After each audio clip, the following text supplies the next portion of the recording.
بسم الله الرحمن الرحيم والصلاة والسلام على رسول الكريم. السلام عليكم ورحمة الله تعالى وبركاته. Welcome to Fiqh al-Muamalat online class. And today's topic is the classifications of sales. We have mentioned before, as you know, the different types of classes in Islamic finance, and one of them is the sales-based transactions, equity-based transactions, or a partnership transactions, so on and so forth. So we are starting with the first one, which is the trade-based. And of course, on the top of this is the al-bay' or sales, and we have provided some definitions. Then we provided different types of sales, the buyu' al-musawama or bargaining sales versus buyu' al-amana or sales based on trust. And today we provide further classifications of the sales before we move to the first one, which is murabaha. So when it comes to the classification of sales, again, we have three major main classifications. The first one, which is the classifications based on the legitimacy of contract. And here the sales is divided into two: valid sales and invalid sales.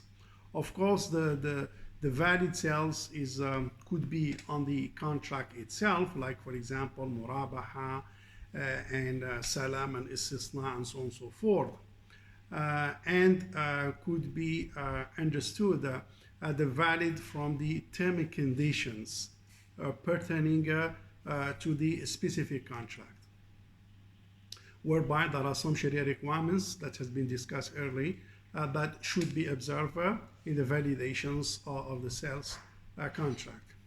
And opposite of to that is the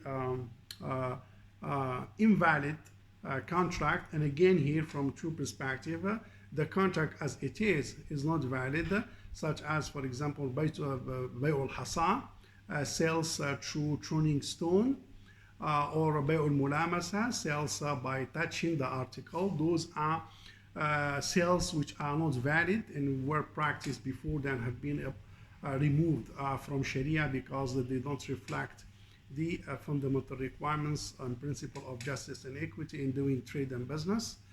And also from the angle of a term and conditions, whereby some contract they have a compromise or they don't observe the term and condition. As a result of that, you may have an invalid contract.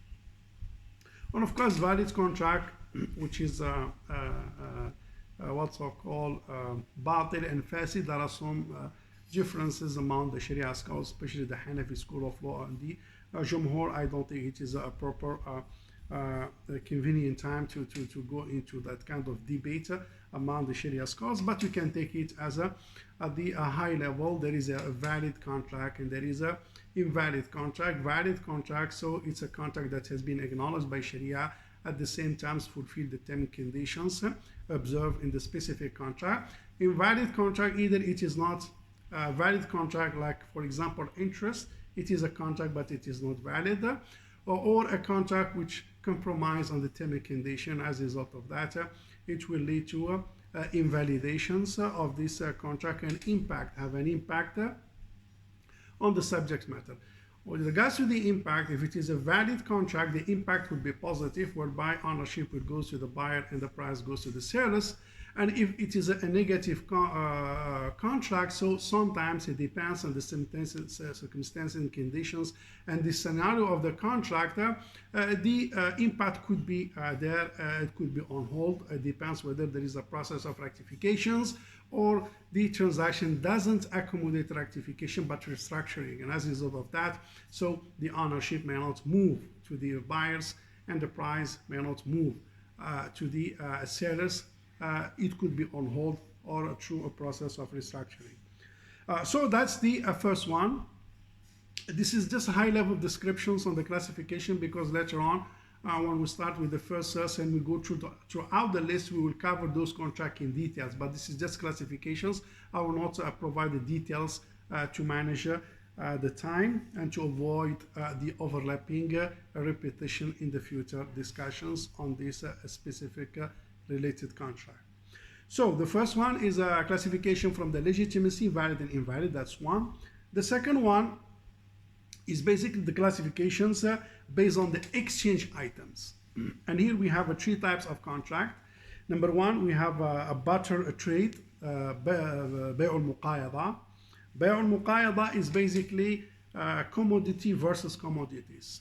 Commodity versus commodity. Like for example, barley versus sugar, rice versus TV, mobile versus computer, and potato versus pan, and so on and so forth. So we have assets and commodities to be exchanged each other. So this is, we call it barter trade, or بيع المقايضة, whereby the object is a commodity or an asset and the price is an asset on the commodity. And Sharia has a specific requirement on this.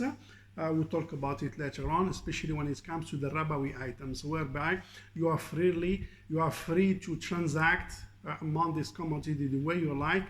But when it comes to the fourth rabawi item, because the other two are under the exchange contract, which is bay' al-sarf. So when it comes to the four commodities, which are basically barley and wheat, salt and dates, so you have to observe some specific rules, especially when it comes to the equality of the two commodities, if they are from the same kind, and the spot exchange as well, which is one of the requirements. Of course, we'll talk about that in details later on. So this is the first one, which is the barter trade, or a bay' al-muqayada, whereby commodity versus commodity. The other type is basically the general sales. We call it bay' al-mutlaq. It's a normal sales, like you have, for example, one asset, one item, and you have money, one price. So basically it will be like money versus assets. So this is the normal sales. But the first one that we have highlighted before is basically barter trade, whereby you have asset versus asset. So one of them is a subject, the other one is basically price. And the other one is basically the third classifications is forex, or bay' al-sarf. Forex or bay' al-sarf is like the price is currency, the subject matter is currency. Bay' al-sarf is money versus money. US versus Euro, Ringgit Malaysia versus Indonesian Rupiah, and Dirham Emirati versus Riyal Saudi, and it goes like this. So basically it's a currency versus currency. This one we call it bay' al-sarf, and there are some rules pertaining to bay' al-sarf. It has been clearly mentioned in the IOF standard number 1, and we'll talk about it later on into details. And one of the main requirements is basically observations of the spot when it comes to the exchange. That's one of the very crucial requirements when it comes to bay' al-sarf. So this is the second classifications. Again, it is transactions based on exchange contract. We have barter trade, normal sales, and we have bay' al-sarf, or forex. The third classifications of sales is the transactions based on a deferment. That deferment could be on the sales, could be on the price, and could be on the subject matter. So it is divided it's divided in three again category. The first one is the sales. It's a normal sales. Again, you have items versus a price. Both are present, so there is no deferment.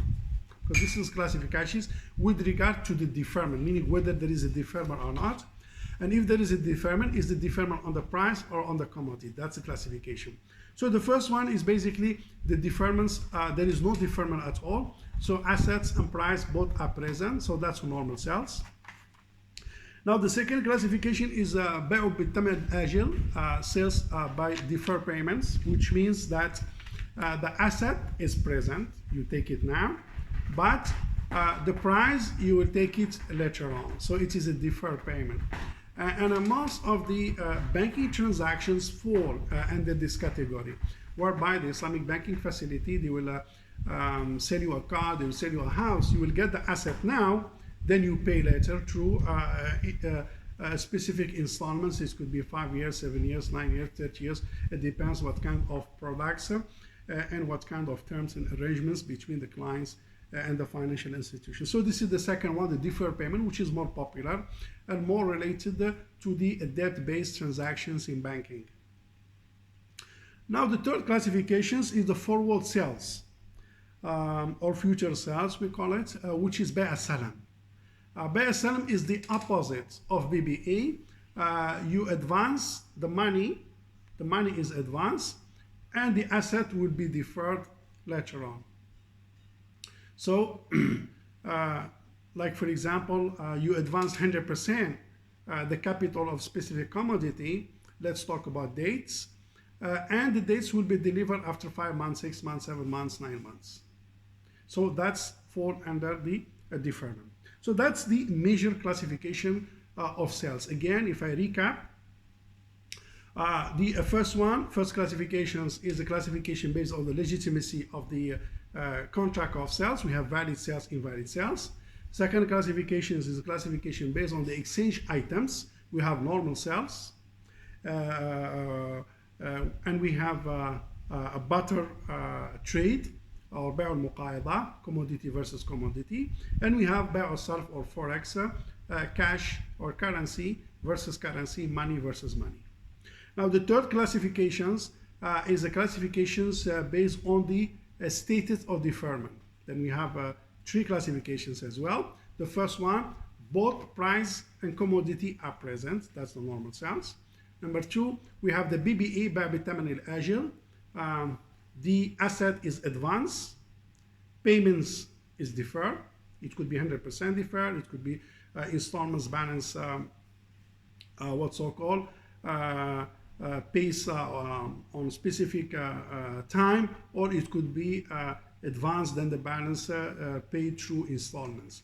And the third one is the opposite in the case of salam, whereby the money is advanced, and the commodity is supplied and provided through a specific term, but later it could be 1 month, 2 months, 6 months, and so on and so forth. So this is the overall classifications of sales. Then we will go through the different transactions later on under the portfolio or sales.